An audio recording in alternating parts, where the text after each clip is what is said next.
All right. We are live today. My name is Thomas Minert. I'm here with Jared. Jared, you want to introduce yourself? Yep, I'm Jared Nicolaisen with Key Mortgage Group out in Urbandale. And I'm Thomas Minert. I'm a realtor with Exit Realty in North Star. Today, we're just on our third episode now, I think, I think of so. Real Headlines, where we're just going to go ahead and explain some real estate news live to you, just kind of keep you guys current, keep you guys updated with what's going on locally and nationally in general, kind of keep you updated with trends that are going on. So, we can pop into this first article. First article I found was from realtor.com and the Realtor magazine. And it's talking about accessory dwelling units and how they offer options for people in tight rental markets. And I kind of wanted to bring it up as something to talk about for people that are looking to buy their first home. And I want to talk about house hacking. Jared, how much have you helped first time home buyers look at a loan and then talk about their monthly payment with planning on having a roommate that's also paying them rent? Yeah, I think this is a conversation that I have a lot, whether it be owning the house and having roommates or owning a house and once they move, live in it for a year or two and then go move somewhere else and then rent out their place. So um, it's a conversation that I have frequently, and I think it's a trend moving forward, especially as the article talks about. As rent goes up, being able to be the landlord and providing some additional relief on the rental market would be nice. Yeah. So what this article was specifically talking about was talking about accessory dwelling units in general. So what that will generally mean is a smaller home, like a guest home type of thing that would be in a backyard. But like a more low scale version that you can see of that is sometimes people convert the top of their garages into like an apartment suite, or people will take an unfinished basement. They'll put a kitchenette, they'll put a bathroom, and they'll put a bedroom down there and call like what they call like a mother-in-law suite. That's what you'll more commonly see in the Des Moines area. The actual like separate buildings, there really isn't much restriction for them in the Des Moines area. It's just kind of figuring out and finding the right property to do it on if you wanted to invest that. But what Jared was talking about too is like once you make that investment, live in there, build up that equity, move into something that's either a move up or literally just a change of location or literally just another opportunity to do the exact same thing again. But you since you have a rental history a little bit, you can keep that other property and keep renting it and keep making money off of that.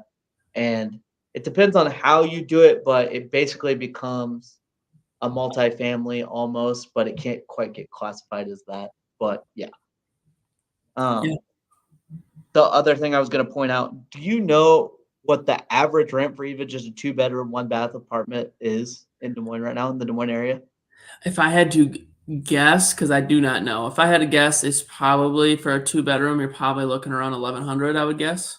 Yeah, it's like just short of that. It's like right around $1,000. So Yeah, like if you were to offer someone a bedroom and a bathroom, if you were to find like one of those mother-in-law suites, I would think you could probably get close to 850, 800 maybe if they yeah, had their own separate way.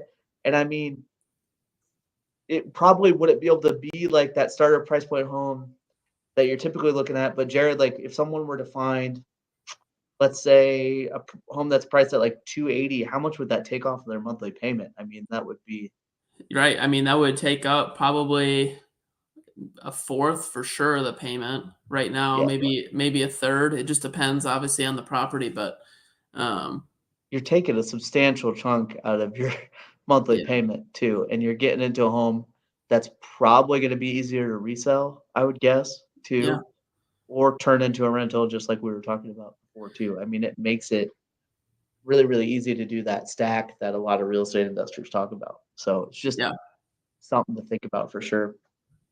yeah. And then we can move on to the next topic too. Oh, I'm going way too fast. All right. Controversial Des Moines housing project approved. The developer of this project is developing a new townhome development that's going to be 15 new townhomes in Des Moines. This is right on the corner of Fleur and Willowmere Drive, in what is already a fairly congested part of Des Moines. From the sounds of it, there's multiple interesting parts of this article that I'm going to share here once I kind of hand it over to Jared to talk about. But like one thing that stood out to us right away when we looked at this article is the price point of the townhomes. Jared, do you want to talk about that? Yeah, so the article came out and said that the average price of these townhomes are going to be between 4 and 500,000, which is for a townhouse, even just for a townhouse, I would say it's fairly expensive. I haven't seen a townhouse that's 500,000. Um, I don't know if I've ever seen it. I'm sure it exists, but I mean, even for perspective, like the have you heard of the Agri-Hood out coming? mm, It like out by Norwalk. So they're doing what they're calling an agri-hood. So it's going to be this whole development that's basically built around a small town farm, and it's going to be a sustainable farm that everyone that lives in the development can participate in if they want. But it'll basically turn into a farmers market that they'll have while they're there. There's going to be a brewery and a winery in the development as well too. Very, very cool development to be in. HOA fees are a little higher than you would normally see, but you're getting some sort of benefit out of being out in right. that development. There are a few townhomes that are starting in the development. They started out the pricing on those at like 485. And Wow. it's like same size townhome that they're talking about with this development.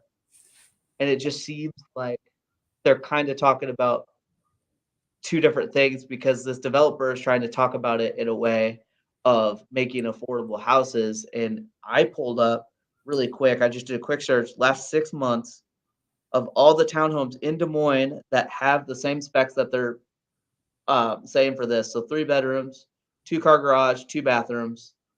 The median price point is 237. So you're Double the price. doubling the median price point. And I would say if you're looking at new construction, you actually wanted it to be affordable for all the things that you're offering, it's probably got to be closer to 330. Don't you agree? Yeah. Like 330, 340 maybe. Yeah, and I mean, yeah, and even I would say that another thing, like even going along with the price, but even just how long it's going to take. Hmm. Um, a regular, if a builder just came in and they wanted to build out, 12 townhomes, they could probably have it done in under a year, generally Yep. speaking. Yep. And this is a minimum, from what it sounds like, a minimum 2-year project. Yeah, and I wonder if that's because they're trying to do it like building by building, so to speak. So I don't know how many townhomes they're planning on building in a cluster, but you assume they're either going to be, it might be units of five each, so if like three different buildings, five different townhomes, or it might be split up in threes, who knows? But like they might be trying to do one building, sell all those, start building the next, and that's why they're thinking it's going to take so long.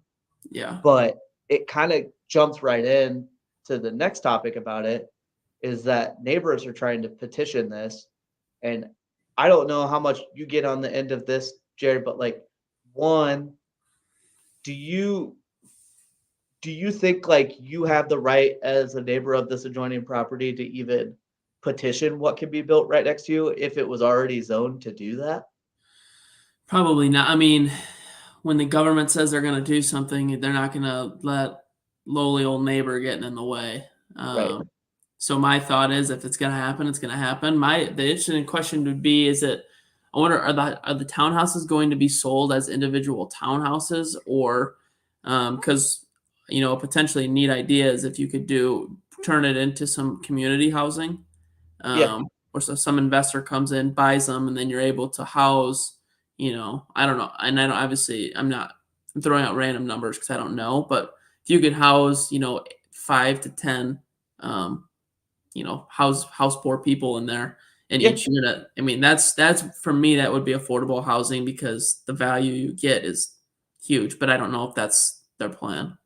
And they're just honestly like I'm gonna be frank, like there's just not a lot of projects like what you're talking about going on in Des Moines like that right now to actually talk about affordable housing. And I know there's people that get frustrated when bigger apartment buildings are getting built close by to them, but like those apartment buildings give people places to live, and the more units you have in one space, the more affordable the housing can get because those Yeah. investors can scale it so much higher.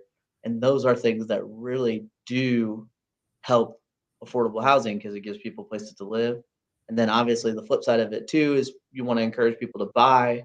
So there needs to be more promotion to builders actually just building more units as opposed to focusing so much on building in specific locations or building honestly overbuilding sometimes. I feel like some of the homes you see are just you don't necessarily need a three-car garage, and all the houses in that development are Mhm. three-car garages, and so on and so forth. Just things that add incremental costs that price certain people out of the market, you Yeah, know? and I guess, um, and to play devil's advocate, I mean, you don't see a lot of because affordable housing, I would say, caters more to your first time home buyer, generally Yep. speaking.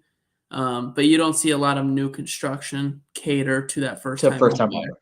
Yeah, Yeah. yeah. Not to say that it doesn't happen, but And the flip side that they would give back to you if I said that directly to them is they would say, "Well, that allows someone that is in that first time home to buy something different and then go ahead and sell it to that first time home buyer." So it right. does more houses in general in the market, people are probably gonna be selling their house to move into a new construction, and that's why they would save the most. Yeah. It would be kinda cool to get a good bang for your buck in that first time home buyer price range, but I don't know if it does. I don't know what it would take to actually get to that point, to be I honest. mean, I don't know how much you look at it, but the way we're sitting right now is it seems like a majority of first or new construction homes, the lowest price point you're starting to see right now is right around 295, unless you're Mhm. getting pretty far away from Des Moines or you're getting into a townhome, but even the new townhome prices are still fairly high too, once you factor in HOAs and stuff like that. The one last thing I did want to make sure to talk about with this topic, because we were talking about Yeah. neighbors and kind of controlling what's next to you. It is always a smart idea to kind of look at whatever you're buying, look at what's next to you and what could potentially happen. I bring this up a lot with new developments, just because it's plotted out a certain way where, hey, your home backs up to a field right now. You got to be cautious of the fact that that field might be sold and eventually developed later on, or it could basically turn into whatever. Or if you're next to or backing up to a commercially zoned property, it doesn't necessarily always have to be that commercial property that's there right now. That can always change. So you have to just kind of be Mhm. aware of that. Yeah, that's a good point because just for example, north side of Ankeny, there's a lot of cornfield that I'm sure in the next 10 to 15 years that it's gonna be drastically different. Yeah. Yeah. And you always I this is just maybe my opinion, but I feel like I hear a lot of other realtors talk about this too. Like buying based on location. Location should be one of your main factors of where you're buying. You should be very cautious of what is going to happen in the future in that location and make sure that your home is going to be building an equity and it's going to be easy to sell when the time comes. And just be Mhm. aware of that at all times. So, 100%. Great point. so I don't think we could give it a few seconds for people to ask questions. Jared, is there anything going on in the market that you're particularly excited about, whether it's just with your business in general or any trends that you're seeing? In terms of, I don't know if you could deem it excitement. I think there's just a lot of animosity, or I'm sorry, not animosity, but a lot of uncertainty. Yep. Um, just with what is going to happen in the real estate market with a rising interest rate environment and home values that in some markets are starting to stabilize a little bit. Hmm. I don't know if we have seen that happen yet. I'm sure it will at some point, but what I'm telling a lot of my people is all indications show that a recession is coming. It's just not it's just a matter of when it's going to happen. And I would not hold my hat of holding this new mortgage for, you know, I'd be surprised if they held it for 3 to 5 years. I think it'd be more in the short term. The rates you're saying? Yeah, just if you bought a house today, I'd be surprised if you held that mortgage for a long time.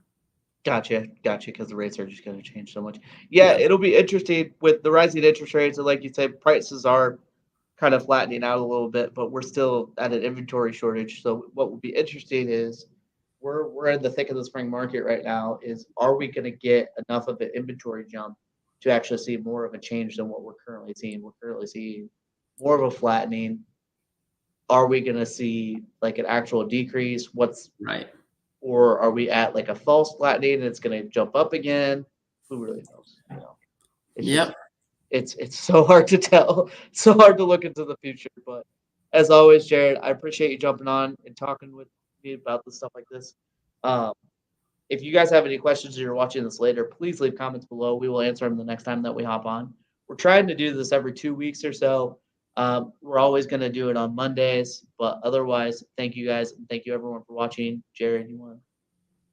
Yeah, appreciate everybody. Appreciate you, Thomas, and looking forward to the next one. Cool.